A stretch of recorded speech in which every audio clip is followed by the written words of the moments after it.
Hello my dear students. അപ്പോൾ നമ്മൾ Pondicherry central യൂണിവേഴ്സിറ്റിയിലെ സ്പോട്ട് അഡ്മിഷനുമായി ബന്ധപ്പെട്ടിട്ടുള്ള ബേസിക് ഇൻഫോർമേഷൻസിൻ്റെ ഒരു വീഡിയോ നമ്മൾ നമ്മുടെ ചാനലിൽ അപ്ലോഡ് ചെയ്തിട്ടുണ്ട്. അപ്പോൾ അതുമായി ബന്ധപ്പെട്ട് അതായത് നമ്മുടെ പോണ്ടിച്ചേരി യൂണിവേഴ്സിറ്റിയിലെ സ്പോട്ട് അഡ്മിഷനുമായി ബന്ധപ്പെട്ടുള്ള ഒരുപാട് ഇൻസ്ട്രക്ഷൻസ് ഉണ്ട്. നമുക്കറിയാം അല്ലേ, എന്തൊക്കെ ഡോക്യുമെന്റ്സ് നമ്മൾ കയ്യിൽ കരുതണം, അല്ല അതുപോലെ എത്ര ആയിരിക്കും ഫീസ്, അതുപോലെ നമ്മൾ ബാക്കിയുള്ള അഡ്മിഷൻ്റെ പ്രൊസീജിയേഴ്സ് കാര്യങ്ങളൊക്കെ ഉണ്ടാവും. അപ്പോൾ അതുമായി ബന്ധപ്പെട്ടിട്ടുള്ള കാര്യങ്ങളാണ് നമ്മൾ ഇപ്പോൾ ഡിസ്കസ് ചെയ്യാൻ പോകുന്നത്. ഓക്കെ, അപ്പോൾ ഒരു detail instructions Pondicherry central university ഇറക്കിയിട്ടുണ്ട്. അപ്പോൾ അതിൻ്റെ കാര്യങ്ങൾ നമുക്ക് ഈ ഒരു വീഡിയോയിൽ ഡിസ്കസ് ചെയ്യാം. ഓക്കെ, അപ്പോൾ ഇപ്പോൾ നിങ്ങൾ കാണുന്നുണ്ടാവും നമ്മുടെ ഇൻസ്ട്രക്ഷൻസിൻ്റെ ഡീറ്റെയിൽസ് കാര്യങ്ങൾ. അപ്പോൾ സ്പോട്ട് അഡ്മിഷനുമായി ബന്ധപ്പെട്ടുള്ള ഇൻസ്ട്രക്ഷൻസ് ആണ്.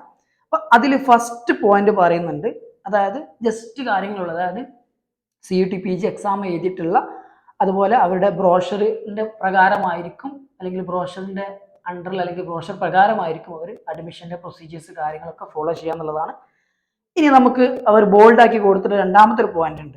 ഓക്കെ, അതാണ് കുറച്ചും കൂടി നമ്മൾ ഇമ്പോർട്ടൻ്റ് ആയി ശ്രദ്ധിക്കേണ്ട കാര്യം.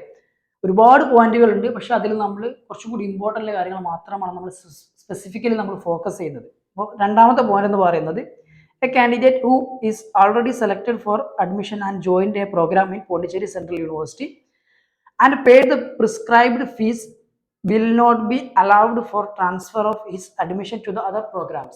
അതായത് ഓൾറെഡി ഫസ്റ്റ് അലോട്ട്മെന്റിന്റെ ഭാഗമായിട്ട് അല്ലെങ്കിൽ ഫസ്റ്റ് ലിസ്റ്റിൽ അവർ അഡ്മിഷൻ എടുത്തിട്ടുണ്ടെങ്കിൽ, ഇപ്പോൾ ഓൾറെഡി പോണ്ടിച്ചേരിയിൽ അഡ്മിഷൻ എടുത്ത കുട്ടികൾക്ക് ഇനി അവരുടെ കോഴ്സ് വേറെ ഡിപ്പാർട്ട്മെന്റിലേക്ക് അല്ലെങ്കിൽ വേറെ കോഴ്സിലേക്ക് മാറുകയാണെങ്കിൽ അവർക്ക് എന്ത് ചെയ്യാൻ കഴിയില്ല, ആ ഒരു എമൗണ്ട് അല്ലെങ്കിൽ അവർ അടച്ചിട്ടുള്ള ഫീ എന്ത് ചെയ്യാൻ കഴിയില്ല, അത് ട്രാൻസ്ഫർ ചെയ്യാൻ കഴിയില്ല. അതായത് അവരിനി സ്പോട്ടിൽ അവർ അറ്റൻഡ് ചെയ്യുകയാണെങ്കിൽ, വേറൊരു കോഴ്സിൽ സ്പോട്ടിൽ അറ്റൻഡ് ചെയ്യുകയാണെങ്കിൽ അവർ എന്ത് ചെയ്യണം, എക്സ്ട്രാ ഫീസ് അവിടെ അടക്കണം. എന്നിട്ട് നമ്മൾ ഓൾറെഡി അടച്ചിട്ടുള്ള കോഴ്സിന്റെ ഫീ നമ്മൾ റീഫണ്ട് ആയിട്ട് വാങ്ങേണ്ടി വരും. ഇതാണ് അവിടെ പറഞ്ഞിട്ടുള്ളത്. Then third point, reporting through online mode is not permitted. Okay, നമുക്ക് ഓഫ്ലൈൻ ആയിട്ട് ഫിസിക്കലി തന്നെ നമ്മൾ അവിടെ ഹാജരാവണം. ഓക്കെ, നമ്മൾ ഓൺലൈൻ ആയിട്ടുള്ള അഡ്മിഷൻ വരെ ഫിസിക്കൽ തന്നെ ആയിരിക്കും.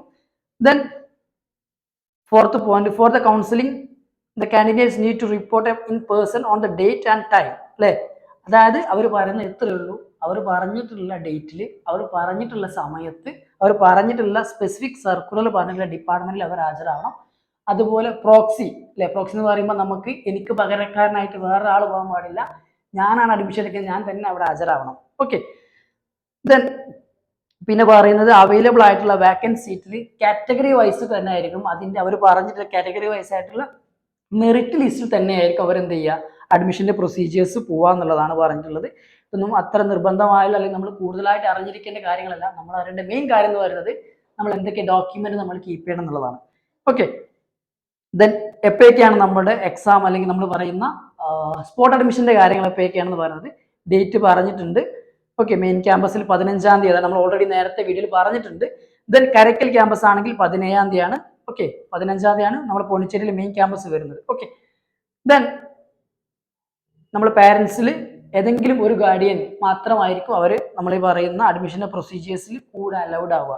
ഓക്കെ, മെറിറ്റ് ബേസിൽ അല്ലെങ്കിൽ നമ്മൾ ഈ പറയുന്ന വെരിഫിക്കേഷൻ ബാക്കിയുള്ള ഡോക്യുമെന്റ്സ് കാര്യങ്ങളെല്ലാം നമ്മൾ കയ്യിൽ കരുതണം എന്നുള്ള പറയുന്നത്. ദെൻ ഇവിടെ കുറച്ച് ഇൻസ്ട്രക്ഷൻസ് കാര്യങ്ങളൊക്കെ പറയുന്നുണ്ട്, അത്ര തന്നെ ഇമ്പോർട്ടൻസ് അല്ല, പക്ഷെ നമുക്ക് ഏറ്റവും കൂടുതൽ യൂസ്ഫുൾ ആവുന്ന അല്ലെങ്കിൽ നമുക്ക് ഏറ്റവും കൂടുതൽ ഇമ്പോർട്ടൻ്റ് ആയി നമ്മൾ ശ്രദ്ധിക്കേണ്ട കാര്യങ്ങളാണ് ഇനി പറയുന്നത്. ഓക്കെ, 10ാമത്തെ പോയിന്റ് ആണ്, candidate must bring following documents in original. Okay, original document നമ്മളെ കയ്യിൽ വേണം. ഓക്കെ, വിത്ത് സെൽഫ് അസിസ്റ്റഡ് കോപ്പീസ്, അല്ലെ, ഒരു കോപ്പിയും കൂടെ നമ്മളെ കയ്യിൽ വേണം. ഓക്കെ, ഇത് ഇത്രയും ഡോക്യുമെന്റ് ഏകദേശം ഒരു 10-12 ഡോക്യുമെന്റ് പറയുന്നുണ്ട്. ഇത്രയും ഡോക്യുമെന്റ് നമ്മൾ കയ്യിൽ കരുതി വേണം നമ്മൾ അഡ്മിഷന്റെ കാര്യങ്ങളിലേക്ക് നമ്മൾ യൂണിവേഴ്സിറ്റിയിലേക്ക് പോകാൻ വേണ്ടിയിട്ട്. ഫസ്റ്റ് പറയുന്നത് നമ്മുടെ 10th സർട്ടിഫിക്കറ്റ് ആണ്, അല്ലെ, നമ്മുടെ കയ്യിലൊക്കെ ഉണ്ടാവും. അപ്പോൾ അതും 10th സർട്ടിഫിക്കറ്റ് ഒറിജിനലും വേണം, അതിന്റെ ഒരു ഫോട്ടോ കോപ്പിയും വേണം. ദെൻ ഹയർ സെക്കൻഡറി, അല്ലെ, ഹയർ സെക്കൻഡറിയുടെ സർട്ടിഫിക്കറ്റ് വേണം, അതിന്റെ ഒരു ഫോട്ടോ കോപ്പി വേണം. ദെൻ ഡിഗ്രിയുടെ സർട്ടിഫിക്കറ്റ് അല്ലെങ്കിൽ പ്രൊഫഷണൽ സർട്ടിഫിക്കറ്റ്. ഓക്കെ, ഇത് ഏതെങ്കിലും ഇല്ലെങ്കിൽ പലരും ഇപ്രാവശ്യം ഡിഗ്രി 3rd ഇയർ കംപ്ലീറ്റ് ചെയ്തവരായിരിക്കും, പലർക്കും ചിലപ്പോൾ മാർക്ക് ഷീറ്റ് അല്ലെങ്കിൽ പ്രൊവിഷണൽ അല്ലെങ്കിൽ സർട്ടിഫിക്കറ്റ് കിട്ടിയിട്ടുണ്ടാവില്ല. ഇല്ലാത്തവർ എത്ര സെമസ്റ്ററിന്റെ റിസൾട്ടാണ് നമ്മളെ കയ്യിലുള്ളത്, അല്ലെ, ചിലപ്പോൾ 5th സെമസ്റ്റർ വരെയുള്ള റിസൾട്ടിന്റെ കാര്യം നമ്മളെ കയ്യിലുണ്ടാവും. അത് പ്രിന്റ് എടുത്ത് കയ്യിൽ വെച്ച് പോവുക. എന്നിട്ട് നമുക്ക് അഡ്മിഷൻ സമയത്ത് അവരോട് സംസാരിക്കാൻ കഴിയും. സർട്ടിഫിക്കറ്റ് അല്ലെങ്കിൽ മാർക്ക് ഷീറ്റ് നമുക്ക് കിട്ടിയിട്ടില്ല, അല്ലെങ്കിൽ സർട്ടിഫിക്കറ്റ് അല്ലെങ്കിൽ പ്രൊഫഷണൽ സർട്ടിഫിക്കറ്റ് നമുക്ക് കിട്ടിയിട്ടില്ല, അതുകൊണ്ട് ഇത്ര സമയം എക്സ്റ്റൻഷൻ വേണം, ആ ഇത്ര സമയത്തുള്ളിൽ ഞാനത് എന്ത് ചെയ്യാം, ഇവിടെ ഹാജരാക്കും എന്നുള്ള നമുക്കൊരു ഗ്യാരണ്ടി കൊടുത്തിട്ട് നമുക്ക് എക്സ്റ്റൻഷൻ വാങ്ങാൻ കഴിയും. ഓക്കെ, ദെൻ മൈഗ്രേഷൻ അല്ലെങ്കിൽ TC സർട്ടിഫിക്കറ്റ്, ദെൻ നമ്മുടെ മെയിൻ ആയിട്ട് വരുന്ന CUT PGയുടെ സ്കോർ കാർഡ്. ഓക്കെ, CUT PGയുടെ മെയിൻ ആയിട്ട് വരുന്ന സ്കോർ കാർഡ് വേണം. ദെൻ നമ്മൾ യൂണിവേഴ്സിറ്റി പോർട്ടൽ, അതായത് പോണ്ടിച്ചേരി യൂണിവേഴ്സിറ്റി പോർട്ടൽ നമ്മൾ ആപ്ലിക്കേഷൻ കൊടുത്ത സമയത്തുള്ള ആപ്ലിക്കേഷൻ ഫോമിന്റെ copy. Okay, copy of application form applied at the university portal. ആ സമയത്ത് നമ്മളൊരു പ്രിന്റ് എടുത്തിട്ടുണ്ടാവും, എല്ലാവർക്കും ഓർമ്മ ഉണ്ടാവും. അപ്പോൾ ആ പ്രിന്റ് നമ്മുടെ കയ്യിൽ വെക്കുക. ഇനി ഏതെങ്കിലും ഈ പറയുന്ന ഡോക്യുമെന്റ്സ് ഇല്ലെങ്കിൽ നമുക്ക് സൊല്യൂഷൻസ് ഉണ്ട്. ദെൻ നിങ്ങൾക്ക് റിസർവേഷൻസ് ഉണ്ടെങ്കിൽ, ഓക്കെ, ഏതെങ്കിലും SC ST അല്ലെങ്കിൽ നമ്മൾ ഈ പറയുന്ന OBC NCL റിസർവേഷൻസ് ഒക്കെ ഉണ്ടെങ്കിൽ അതിന്റെ സർട്ടിഫിക്കറ്റ്, ഓക്കെ, കാര്യങ്ങൾ പറയും. EWS സർട്ടിഫിക്കറ്റ് ഉണ്ടെങ്കിൽ ആ കാര്യങ്ങൾ, ഓക്കെ, 1 April 2025 ശേഷമുള്ളതെന്ന് പറയുന്നുണ്ട്, റീസെന്റ് ഇഷ്യൂഡ്. അപ്പോൾ ആ കാര്യം ശ്രദ്ധിക്കുക. ഓക്കെ, ഈ അടുത്ത് തന്നെ ഇഷ്യൂ ചെയ്ത അല്ലെങ്കിൽ 1 April 2025 ശേഷം ഇഷ്യൂ ചെയ്തിട്ടുള്ള സർട്ടിഫിക്കറ്റ്, റിസർവേഷൻ സർട്ടിഫിക്കറ്റ് കയ്യിൽ കരുതുക. ദെൻ എന്തെങ്കിലും ഡിസബിലിറ്റി സർട്ടിഫിക്കറ്റ് ഇല്ല അല്ലെങ്കിൽ അങ്ങനെ റിസർവേഷൻ നിങ്ങൾക്ക് എലിജിബിലിറ്റി ഉണ്ടെങ്കിൽ ആ സർട്ടിഫിക്കറ്റ് കാര്യങ്ങൾ കരുതുക. ദെൻ നിങ്ങളുടെ സുന്ദരമായ 2 ഫോട്ടോഗ്രാഫ് ചോദിക്കുന്നുണ്ട്. റീസെന്റ് ആയി എടുത്തിട്ടുള്ള നല്ല സുന്ദരമായ 2 റീസെന്റ് ആയിട്ടുള്ള ഫോട്ടോഗ്രാഫ് കയ്യിൽ വെക്കുക. Then identity proof, okay, pan card ഒഴികെയുള്ള ഏതെങ്കിലും ഒരു ഐഡന്റിറ്റി പ്രൂഫ് നിങ്ങൾക്ക് കീപ്പ് ചെയ്യാം. ഓക്കെ, ഇതാണ് ഏറ്റവും ഇമ്പോർട്ടൻ്റ് ആയി നിങ്ങൾ ശ്രദ്ധിക്കേണ്ട കാര്യങ്ങൾ. ഓക്കെ, പിന്നെ ഒരുപാട് കാര്യങ്ങൾ പറയുന്നുണ്ട് ഇതിൽ. എക്സ്ട്രാ ആയിട്ട് നമ്മൾ പേയ്മെന്റ് അടയ്ക്കേണ്ട, ഓൺലൈൻ പേയ്മെന്റ് അടയ്ക്കേണ്ട ഇൻസ്ട്രക്ഷൻസ് കാര്യങ്ങളൊക്കെ ഉണ്ട്. അപ്പോൾ ഈ ഒരു ഡോക്യുമെന്റിന്റെ അല്ലെങ്കിൽ ഈ ഒരു ഇൻസ്ട്രക്ഷൻസിന്റെ ലിങ്ക് നമ്മൾ ഈ വീഡിയോയുടെ തൊട്ട് താഴെ ഷെയർ ചെയ്യാം. നിങ്ങൾ അതിൽ പോയി കഴിഞ്ഞാൽ ഡീറ്റെയിൽസ്, ഹോസ്റ്റൽ അക്കോമഡേഷൻ ഡീറ്റെയിൽസ്, അതുപോലെ കമൻസ്മെന്റ് ഓഫ് ക്ലാസ്, ഇങ്ങനെ എല്ലാ കാര്യങ്ങളും ഡീറ്റെയിൽ ആയിട്ട് പറയുന്നുണ്ട്. നിങ്ങൾ വായിച്ചു നോക്കിയാൽ മതി.